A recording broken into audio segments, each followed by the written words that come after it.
안녕하세요. 오늘의 사연입니다. 저는 30대 여자입니다.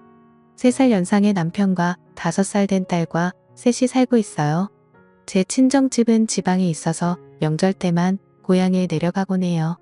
게다가 저는 외동딸이고 형제자매가 없어서 친척이 별로 없어요. 반면 남편은 누나와 여동생이 있어요. 시댁은 우리 집에서 가까운 거리에 살고 있어서 만나는 빈도가 매우 높아요. 특히 시어머니와 시누는 저를 친딸 친언니처럼 대해줘서 함께 맛집 가기도 하고 쇼핑하러 가기도 해요. 시어머니의 나이는 60대인데 일하셔서 그런지 점고 센스도 좋으세요. 그래서 대화를 하는 게 매우 즐거워요. 언젠가는 제가 입은 옷이 마음에 든다며 똑같은 옷을 사서 입어도 괜찮냐고 하시는데 그러시면서 제 옷도 함께 사주시는 센스까지 보여주세요. 저도 이렇게 예쁘게 늙어가고 싶다는 생각이 들게 하세요. 전업주부인 형님은 자녀가 3명이에요. 육아 상담도 해주고 안 입는 아이 옷이나 안 쓰는 장난감 등을 가져다 주기도 하는 등 정말 든든한 존재예요. 항상 제게 어려운 일이 있으면 언제든 말해달라고 하시는데 이 두 사람이 있어서 저는 이 시댁에 잘 적응할 수 있었다고 생각해요. 다만 시댁 식구 중 시아버지와 아가씨는 저와 교류가 별로 없어요. 시아버지는 일만 하셔서 집에 있는 시간이 적고 만날 기회도 거의 없어요. 아가씨는 독신으로 시댁에 살고 있지만 자주 외출해서 집에 없는 경우가 많아 거의 만나지 못해요. 형님도 자신의 여동생이지만 보통 무슨 생각으로 사는 건지 옛날부터 잘 모르겠다고 말할 정도이니 쉽게 친해지기 어려울 것 같아요. 하지만 인연을 맺었으니 언젠가는 사이좋게 지낼 수 있었으면 좋겠다는 생각을 했어요. 하지만 시아버지와 아가씨와의 사이는 나아지기는 커녕 악화되는 방향으로 진행됐어요. 시아버지는 정년퇴직 시기가 돼서 퇴직하셨어요. 일만 하시던 시아버지가 앞으로 무엇을 하실지 궁금했는데 아마도 시어머니의 곁을 떠나지 않을 것 같았어요. 곁을 떠나지 않는다는 게 무슨 말이냐면 시어머니를 항상 자신의 감시하에 두겠다는 말이에요. 아침에도 시어머니와 같은 시간에 일어나 아침을 준비하는 걸 지켜보고 청소나 빨래 등도 일일이 시어머니를 따라다니며 지켜본다고 했어요. 특별히 간섭하는 건 아니지만 계속 따라다니니까 집안일하기 힘들다고 했어요. 그리고 시아버지는 매일 시어머니의 직장까지 함께 가서 퇴근 시간에 꼭 데리러 온다고도 했고요. 시어머니에게는 퇴근길에 잠깐 카페에 들리는 게 기분 전환의 한 방법이었는데 시아버지가 데리러 오니까 그런 여유도 가질 수 없었다고 해요. 시어머니가 시아버지의 감시에서 벗어날 수 있는 시간은 일하러 갈 때뿐이라는 참으로 갑갑한 일상이 되어버린 거죠. 시어머니는 시아버지에게 어디 놀러라도 좀 다니라고 은근슬쩍 시아버지를 혼자 어딘가로 보내려고 했지만 시아버지의 대답은 노였어요. 딱히 혼자 가고 싶은 곳이 없다며 거절하신 거죠. 저와 형님은 그 상황을 듣고 어떻게든 시어머니를 시아버지에게서 떼어놓을 수 없을까 고민했어요. 우선 시어머니만 점심에 초대했는데 약속 장소에 시아버지도 함께 오셨어요. 여자끼리의 모임이었는데 시아버지가 계시니 하고 싶은 이야기 반도 하지 못한 채 점심을 마쳤어요. 식사를 마치자마자 바로 돌아가는 부모님 그 뒷모습을 보면서 형님과 어떻게든 시어머니를 자유롭게 해주고 싶다는 생각이 들었어요. 시어머니가 출근하지 않는 날이 시어머니에게 가장 힘든 날이 된 거죠. 시아버지는 시어머니를 감시하고 있지만 특별히 외출은 하지 않는 것 같았어요. 형님이 시아버지에게 시어머니도 자유시간이 필요하다고 항의했는데 시아버지가 이렇게 말했어요. 자유시간? 나는 엄마의 시간을 뺏는 게 아니라 그냥 따라다니는 것뿐이야. 그게 뭐 어때서 그래? 엄마의 자유는 어떻게 하죠? 여자들끼리의 식사 모임까지 따라다니는 건 정말 이해할 수 없는데 말이에요. 엄마는 퇴근길에 카페에서 여유롭게 시간을 보내는 걸 좋아하시는데 그마저도 못하게 하시는 건 엄마를 괴롭히는 거나 마찬가지라고요. 이건 나랑 엄마의 문제야. 너는 아무 상관없는 일이니까 끼지 말고 있어. 시아버지는 그렇게 말하고는 자기 방으로 돌아갔다고 해요. 시아버지의 스토커 같은 행동 어떻게 하면 해결할 수 있을까? 시아버지가 시어머니를 따라다니기 시작한 지 3개월이 지났어요. 그리고 최근 들어 시어머니의 건강이 나빠지는 것 같았어요. 시어머니는 그동안 감기에 한 번 걸리지 않으시는 분이셨거든요. 그런데 시어머니를 만나러 가면 왠지 모르게 기운이 없어 보였어요. 게다가 안색도 매우 안 좋아 보였어요. 어머님 몸이 안 좋으시면 제가 집안일 도와드릴게요. 라고 말했는데 시어머니가 대답하기도 전에 시아버지가 며느라 이 집의 집안일은 이 사람이 하기로 돼 있어. 우리 집의 규칙을 잘 모르나 본데 며느리가 도와줄 수 있는 건 아무것도 없어. 잘 모르면서 도와주겠다고 함부로 말하지 마. 우리가 도와주러 오는 것조차 거부하셨어요. 시어머니는 그런 모습을 보고 며느라 나는 괜찮으니까 걱정하지 마. 건강은 내 장점이야. 아직 건강은 이상 없어. 라고 말했지만 시어머니의 얼굴은 좋아 보이지 않았어요. 시어머니의 건강이 걱정돼서 시간 내서 시댁에 자주 찾아뵙고 했어요. 그러던 어느 날 시어머니는 누가 봐도 병원에 데려가야 할 정도로 몸이 많이 쇠약해졌어요. 대화도 할 수 없을 정도로 시어머니는 고통스러운 표정으로 얕은 호흡을 반복했어요.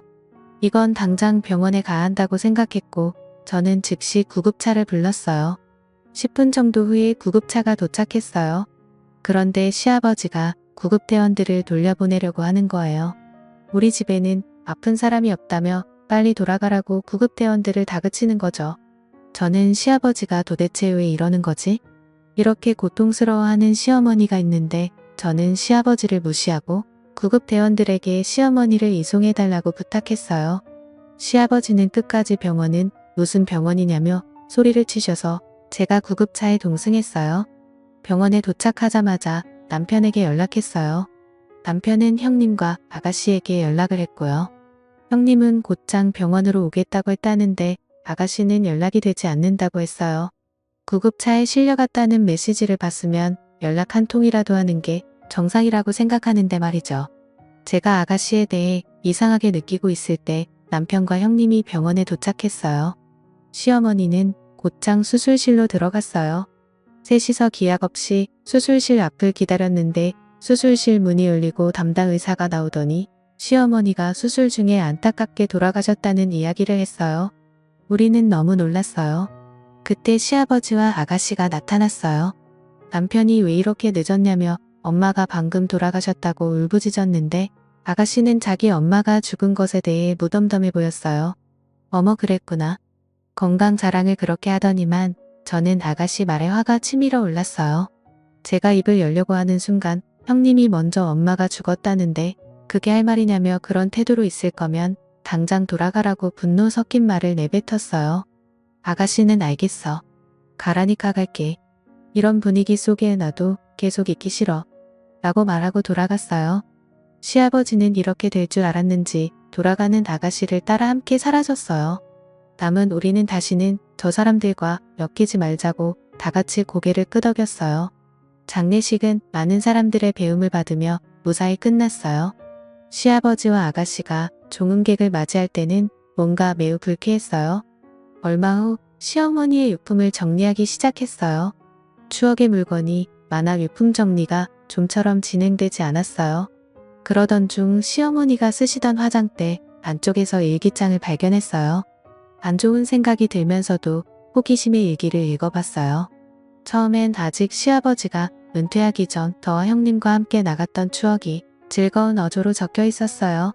그 후 시아버지가 은퇴한 후에는 그래서도 힘든 분위기가 느껴졌어요. 혼자 행동하는 것을 용납하지 않는다. 딸을 만나러 갈 때만큼은 혼자 가도록 좀 해주지. 라는 등의 시아버지에 대한 불만이 적혀 있었어요. 그리고 돌아가시기 한 달 전쯤의 일기에는 요즘 컨디션이 좋지 않다. 내 몸에 이상이 있는 것 같은데 병원에 못 가게 한다. 이대로 쓰러지면 어떻게 될까? 라는 불안한 내용이 많이 적혀 있었어요. 그리고 가장 중요한 건 돌아가시기 전날의 일기에 적혀 있었어요. 그것은 너무 충격적인 내용이었어요. 저는 바로 남편과 형님에게 전화해서 시어머니의 일기 내용을 들려줬어요. 그러자 남편은 곧바로 경찰에 연락을 취했어요. 경찰이 도착할 때까지 일기를 지켜야 했기 때문에 저는 일기를 품에 안고 지키고 있었어요. 경찰이 도착할 때까지 저는 불안에 떨었고 10분 후에 도착한 경찰관에게 몰래 현관에서 시어머니의 일기를 보여주었어요. 읽어 내려가는 경찰관 드디어 마지막 페이지가 나오자 경찰관은 얼굴을 찡그리며 약간 떨고 있는 것처럼 보였어요. 그 이유는 다른 방에서 유품 정리를 하고 있던 시아버지와 아가씨에게 경찰관이 다가갔고 두 사람은 처음엔 놀란 표정을 지었지만 경찰이 여긴 무슨 일이냐며 화를 냈어요. 경찰관은 시아버지와 아가씨에게 이야기했어요. 이 일기에 마지막에 두 분이 지난 한 달 동안 식사에 독국물을 넣었다고 적혀 있네요. 이게 사실인가요? 그럴 리가 없잖아요. 우리가 어떻게 독을 넣었다는 거예요? 라고 아가씨가 반박했어요. 여기에 적힌 거 보면 한 달 전부터 막내 따님이 요리하기 시작했다고 하고 돌아가신 분은 기쁘긴 한데 동시에 뭔가 좀 이상한 맛이 났다고 적혀져 있네요. 요리하면서 소량씩 독을 넣은 것 아니니까. 시아버지와 아가씨는 입을 다물었어요. 그러자 형님이 어떻게 엄마에게 독이 든 음식을 먹일 수 있냐며 들키지 않을 줄 알았냐고 다그쳤어요. 그리고 그때 여러 명과 함께 온 경찰관 중 한 명이 마당에서 농약을 발견한 거예요. 독약이 이거일지도 모르겠다며 보여준 거죠. 그러자 시아버지와 아가씨가 당황한 표정을 지었어요. 증거인멸이라는 말을 모르는 건지 너무 쉽게 증거물을 발견하게 된 거죠. 수상한 모습의 낌새를 알아차린 경찰들은 두 사람을 바로 경찰서로 데려갔어요. 가급적이면 직접 시어머니를 죽인 이유를 듣고 싶었지만 그건 나중에 들어야 했어요. 시아버지와 아가씨가 연행되자 시댁은 갑자기 조용해졌어요. 저 두 사람이 솔직하게 범행을 인정할까? 약간의 걱정은 있었지만 사망사고이니 분명 제대로 수사할 거예요. 그리고 정말 시어머니를 죽인 게 맞다면 그에 맞는 처벌을 꼭 받게 해야죠. 다음날 시아버지와 아가씨가 범행을 인정했다는 연락을 경찰로부터 받았어요. 그리고 궁금한 범행 동기에 대해 먼저 시아버지부터 이야기했어요. 시아버지는 시어머니가 좋아하는 사람이 있어서 자신과 이혼을 준비하고 있다고 생각했대요. 그래서 시어머니의 모든 행동을 간섭하고 혼자만의 시간을 주지 않은 거죠. 이 이야기를 듣고 궁금했던 건 시아버지가 누구한테 이런 이야기를 들은 건가였어요. 적어도 저나 남편이나 형님은 이런 말을 한 적이 단 한 번도 없었거든요. 분명 시어머니는 시아버지 말고는 좋아하는 사람이 없었어요. 이건 정말 확실했어요. 나도 나중에 정년 퇴직하게 되면 남편이랑 둘이서 여행 다니고 싶어 그동안 못했던 것들도 둘이서 함께 해보고 싶어 라고 수줍게 말씀하시던 모습이 아직 선명하게 기억나거든요. 이런 시어머니를 의심하다니. 그리고 아가씨의 동기는 바로 돈 때문이었어요. 아가씨는 벌이가 그렇게 많지 않았는데도 유흥에 빠져 있었나 봐요. 빚도 생겼고 그 빚을 갚지 못해 악순환되고 있었던 거죠. 그래서 시어머니에게 도와달라고 했지만 온갖 족을 먹고 거절당했다고 해요. 그렇다면 차라리 유산이라도 빨리 받아야겠다는 무서운 생각을 하게 된 거죠. 하지만 혼자서는 할 수 없다고 생각해서 시아버지를 이용하는 방법을 생각해낸 거예요. 즉 시아버지에게 시어머니가 좋아하는 사람이 있다는 거짓말을 한 게 아가씨였던 거죠. 시아버지는 또 그 거짓말에 순순히 속아 넘어간 거고요. 결국 모든 원흉은 아가씨였던 게 밝혀졌어요. 시아버지는 자신의 짧은 생각으로 이런 일이 생겼다며 울면서 후회한다고 했어요. 만약 시어머니를 정말 잘하는 사람이었다면 절대 그럴 사람이 아니라는 것쯤은 너무나 쉽게 알 수 있었을 텐데 바보같이 아가씨 말만 믿다니. 시어머니가 평생 좋아했던 사람은 시아버지 뿐이었는데 너무 슬프네요. 아가씨는 돈 때문에 아버지까지 이용했다는 점에서 더 죄가 무겁다고 해요. 사람의 마음을 이용한 건 결코 가벼운 일로 넘길 수 없으니까요. 반면에 저희는 시어머니의 유산을 보고 깜짝 놀랐어요.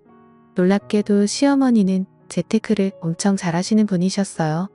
주식 계좌에서 한 번도 본 적도 없는 큰 금액이 발견된 거죠. 어쩌면 동거하던 아가씨가 이 사실을 알고 시아버지를 속여 시어머니를 고인이 되게 한 것일지도 몰라요. 돈이 없으면 살 수 없지만 돈이 너무 많으면 주위의 시선 때문에 살기 힘든 걸 보여주는 것인지도 모르겠어요. 앞으로 아가씨 같은 사람과 엮이지 않고 좋은 사람들과의 인연을 유지하며 가늘고 길게 오래오래 살고 싶네요. 시청해주셔서 감사합니다. 그럼 다음 영상에서 다시 뵙겠습니다.